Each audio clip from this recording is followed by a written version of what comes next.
네, 안녕하세요. 저는 앞서서 소개를 해주신 한섬이라고 하고요. 팀 베타라는 팀을 운영을 하고 있습니다. 여러 좀 단체들의 비영리 홍보에 관련해서 막 그 컨설팅을 하거나 뭐 교육을 하거나 이런 일들을 하고 있는데요. 오늘 이제 이 비영리 IT 지원 센터를 통해서 교육을 통해서 여러분들과 만나 뵙게 돼서 반갑고, 비영리 홍보에 대해서 아까 그 사전에 주신 질문들을 보니까 상당히 고민과 또 막막함이 많으신 것 같은데, 오늘 저희 교육과 또 이따가 있는 그 대화 시간을 통해서 좀 고민이 많이 해소될 수 있었으면 좋겠습니다. 또 게시물을 이렇게 하루에 얼마나 이제 빈도를 어떻게 해야 될까, 이거에 대한 고민도 있으실 것 같은데요.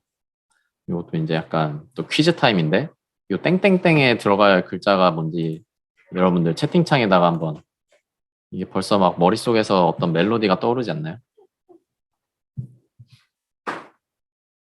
네, 채팅창에 그 저 땡땡땡에, 네, 역시 바로 정답이 나옵니다. 네, 서울 땡땡땡 대학을 다니고 이거죠. 네, 뒤에 거 정답도 나왔죠? 앞뒤가 똑같은 전화번호. 이게 오프라인 강연으로 해야 좀 노래도 듣고 하는데 맞습니다. 정답. 그 둘 다 정답이고요. 네, 상품을 못 들어가지고 아쉬운데. 이게 이 퀴즈를 왜 냈냐면은 여러분들이 어느새 이 멜로디를 외우고 계신데 이게 왜 외우고 있을까, 우리가 이 멜로디와 대사를. 그거는 너무나 많이 들었기 때문이죠. 이게 라디오 광고에서 정말 많이 나오잖아요. 그래서 저도 이 멜로디를 항상 머릿속에 이렇게 중얼중얼 하게 되는 수준으로 많이 알고 있는데, 이런 것과 마찬가지로 저희도 SNS에 아무리 그 똑같은 메시지를 많이 올려도 그 고객들 입장에서는 이 자기 그 뉴스피드에 이제 올라오는 수많은 수백 개, 수천 개의 메시지 중에서 우리 거를 하루에 한 번 뭐 볼까 말까 하기 때문에 아무리 많이 올려도 괜찮다. 그래서 최대한 여력이 되는 한도 내에서는 많이 올리시는 게 좋다. 이런, 네, 메시지입니다. 네, 퀴즈를 맞춰주셔서 감사드리고요. 그러면은 많이 올리는 거 뭐 알겠는데 어떤 거 올려야겠냐 이런 고민이 또 많이 있으실 텐데요. 요게 그 이제 비상구 픽토그램이죠. 이 이미지로 만들어진 건데, 이게 제가 찾아보니까 예전에는 그 이제 과거에 일본의 한 백화점에서 되게 큰 화재 사건이 발생을 해서 사람들이 이제 대피를 하다가 이 비상구를 찾아야 되는데, 비상구가 이렇게 그 일본은 또 한자를 쓰는 국가다 보니까 한자로 써 있는 상황에서 있다 보니까 너무나 많은 어린이들이 이 비상구를 끝내 찾지를 못하고 그 비상구 바로 앞에서 안타깝게 숨지는 사고가 발생해서, 그 다음에 이제 일본에서 이런 공모전 같은 걸 개최해서 이 비상구를 좀 더 누구나 뭐 남녀노소 누구나 쉽게 알 수 있는 그런 형태를 좀 만들었으면 좋겠다라고 얘기를 해서 이게 이제 그 공모전의 수상작이 국제 표준으로 나중에는 결정이 돼서 이게 전 세계 어디서나 이 비상구를 상징하는 그림이 이게 됐다고 해요. 그래서 굉장히 이런 위급한 상황이고 막 안개가 많이 있고 이런 상황에서 좀 더 직관적이고 빠르게 보려면은 아무래도 이게 문자로 써 있는 것보다는 그림으로 써 있는 게 뭐 누구나 봤을 때 좀 더 쉽게 알 수 있겠죠. 그래서 마찬가지로 저희가 상황뿐만이 아니라 평소에 그냥 일상생활을 할 때에도 SNS에 어떤 게시물이 올라왔을 때 막 글자로 길게 어떤 내용이 써 있는 것보다는 아무래도 이미지를 중심으로 해서 뭔가가 올라오거나 이미지가 글자랑 같이 올라왔을 때 훨씬 이제 그 직관적으로 사람들한테 각인이 돼서, 가능하면은 이미지, 또 요새 유행하는 거는 아무래도 영상, 이런 그 시각적인 요소를 많이 첨부해 주시면은 훨씬 좋을 것 같습니다. 그래서 이거는 저희 그 팀베타가 그 충남 공익활동지원센터라는 곳이랑 일을 같이 많이 했었는데요. 그 충남 센터랑 같이 그 뉴스레터를 만들어서 지금 오늘 하고 있는 교육과 비슷하게 이제 매 주마다 그 충남 지역에 있는 비영리 그 홍보 실무자 분들에게 비영리의 홍보를 어떻게 하면은 좀 도움을 드릴 수 있을지 이런 팁들을 정리해서 뉴스레터를 매주 발송을 하는 그 프로젝트를 했었는데, 그때 이렇게 그 글로써 이제 내용을 풍부하게 담으려면 아무래도 글을 써야 되다 보니까 글로 어떤 내용들 저희가 알려드리면 좋을지 이렇게 쭉 설명을 하는 그런 뉴스레터 발송을 했었는데, 이걸로만은 또 좀 지루하거나 눈에 확 보이지 않을 수 있어서 병행을 했던 게 이 만화입니다.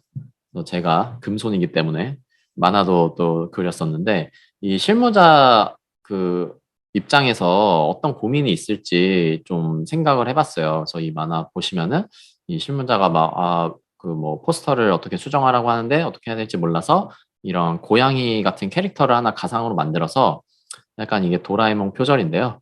그 요정처럼 나타나서 이 실무자가 하는 고민에 대해서 좀 이제 힌트를 주는 이 포스터 대상자가 누구냐 그거부터 정리를 해서 아까 앞에 나왔던 그 마이크로 타겟팅에 대한 얘기 딱 특정한 사람을 골라서 그 사람 입장에서 생각을 해보면 좋지 않을까 뭐 이런 만화인데 이게 만화로 돼 있다 보니까 아무래도 좀 더 읽기가 수월하지 않을까라는 생각이 들어서 매주 만화를 한 편 보내고 그 다음에 글로 된 거 보내고 이런 식으로 저희가 뉴스레터를 만들었습니다. 그리고 이런 거는 이제 요새 좀 새로 뜨고 있는 그런 컨셉일 것 같은데, 약간 품은 더 들 수 있어요. 이게 그냥 이미지만 가지고 하는 게 아니라, 이제 그 개발자분을 같이 섭외를 해서, 그, 어, 이제 시민분들이 핸드폰으로 주로 어떤 사이트에 들어가서 자기 이름이나 닉네임을 입력해서 자기 캐릭터를 만들고, 그게 나중에, 이런 식으로 이제 이게 그러니까 뭐냐면은 그 퀴어 퍼레이드라고 1년에 한 번씩 성소수자분들 이제 주로 해서 모여서 이제 서울 시청광장 중심으로 해서 서울 전역을 좀 돌면서 이렇게 퍼레이드를 하는 행사가 매년 있었는데 이게 작년부터 코로나 사태가 굉장히 번지면서 그 퍼레이드를 하지 못하다 보니까 그 다페이스라는 이제 뉴미디어 팀인데 다페이스라는 팀에서 이 퀴어 퍼레이드를 온라인으로 이제 개발을 한 거죠. 그래서 오프라인에서 우리가 못 모이니까 온라인으로 한번 해보자 해서 요런 이제 과정을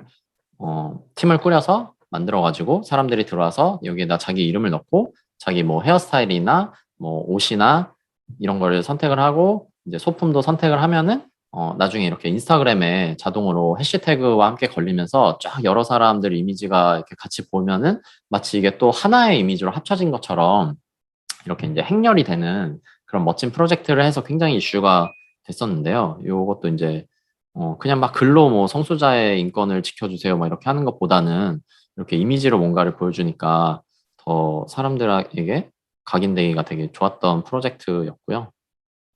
이게 최근에 사실 조금 논란이 됐던 게 그 국무총리실의 청년위원회인가요? 그쪽에서 이것과 상당히 유사하게 최근에 청년의 날이라고 그 비슷한 프로젝트를 했는데 이 다페이스에서 했던 이 프로세스랑 너무 똑같은 이제 프로그램으로 온라인 캠페인을 해서 이제 다페이스 대표가 이제 자신의 페이스북을 통해서 이거는 그 거의 표절 수준인 것 같다. 너무 이제 동의도 구하지 않고 똑같이 한 거에 대해서 좀 문제 제기를 했었는데, 그래서 이런 뭐 다른 프로젝트를 좀 참고해서 비슷한 형태지만 또 다른 요소를 추가해서 뭔가를 개발하는 건 좋은데 너무 그렇게 또 고민 없이 같은 걸 하다 보니까 좀 문제가 됐던 사례여서 그런 부분은 다들 좀 주의 깊게 하시면은 좋을 것 같습니다.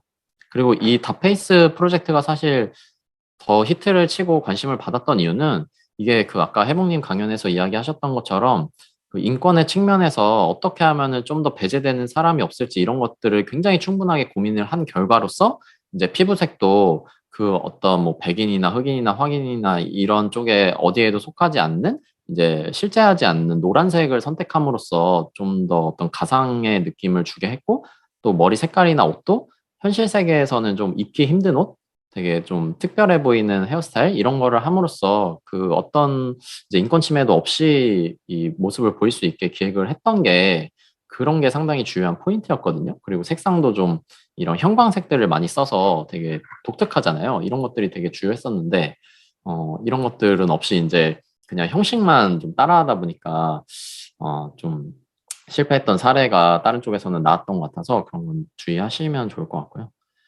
요거는 이제 저는 유사하게 잘했던 케이스라고 보는데, 뉴에이지라는 조직인데요. 여기는 이제 청년들이 정치인이 많이 적다 보니까 청년 정치인을 좀 많이 배출하기 위한 그런 프로젝트 그룹이고 비영리 단체인데, 여기에서 이제 그 했던 사업 중에 하나가 이렇게, 여기도 이제 마찬가지로 코로나 때문에 오프라인 집회를 못 하다 보니까, 청년들이 국회 앞에 잔디마당에 한번 누워보자. 그래서 뭐 누울 자리를 보고 발을 뻗어라 막 이런 말이 있잖아요. 그런 거에 이제 반대하는 의미로 청년들도 국회 앞에 좀 눕자 뭐 이런 프로젝트를 했던 건데 핸드폰에 들어가서 자기 이름 쓰고 뭐 자세를 이렇게 고르고 메시지 고르면은 이렇게 또 하나의 이미지로 모여지는 그런 프로젝트였습니다. 그래서 이것도 되게 좀 귀여운 이미지로 잘 만들어서 여기는 앞에 이제 덧페이스처럼 막 세세하게 막 복장을 따로 고르고 얼굴을 따로 하고 이런 건 아니고 그냥 포즈 중에 하나를 선택하는 굉장히 심플한 프로세스였는데 어쨌든 이것도 좀 뭔가 힙한 느낌으로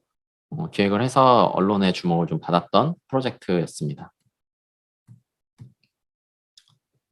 그리고 이제 게시물을 그렇게 만들었으면 또 어떤 타이밍에 올릴지에 대한 고민이 좀 있을 것 같은데요.